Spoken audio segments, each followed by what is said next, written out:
Ethem Hoxha, i njohur nga të gjithë si Baca, ishte një nga figurat më të respektuara dhe më të dashura të luftës për liri.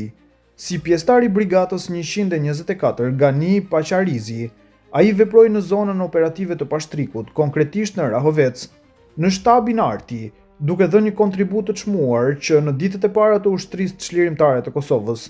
Pseudonimi Bac, emër lufte që e mori si simbol respekti, i fituar për shkak të moshës së tij më të madhe dhe urtësisë që e karakterizonte në mesin e luftëtarëve. Ai ishte shembulli i gjallë për gjeneratat e reja, një njerëz që gjatë gjithë jetës së tij mbeti i papërkulur ndaj padrejtësive dhe i padëshiruar për sistemin e atëhershëm, por i dashur dhe i nderuar nga populli i tij. Me fjalë të pakta, por me vepra të mëdha, motivonte të rinj dhe luftëtarët çlirimtar duke i frymëzuar me guxim për kushtim dhe dashuri për atë dheun. Baci ishte luftëtar i urtë dhe i drejtë me të mirët, por i ashpër dhe i pathyeshëm për armikun. I njohur për zemrën e tij të butë dhe vlerat e larta njerëzore, ai fitoi dashurinë dhe respektin e të gjithëve që e njohën.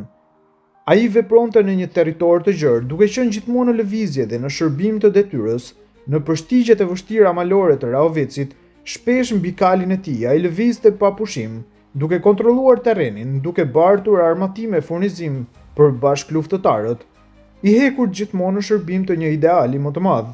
Jeta e tij është e mbushur me sakrifica dhe vepra patriotike. Ai pati fatin të përjetojë lirinë së bashku me shokët e tij të armës dhe u nda nga kjo botë i qetë, me buzëqeshje në hijen e flamurit kombëtar. Me përulësi të rrallë, ai kurrë nuk dëshironte të fliste për veprat e tij, duke thënë: "Gjakun ja kemi bërë gjatë dheut, dhe pak gjak kam në trup për aq sa kërkon atë dheu." Lavdi jetës dhe veprës së tij heroike.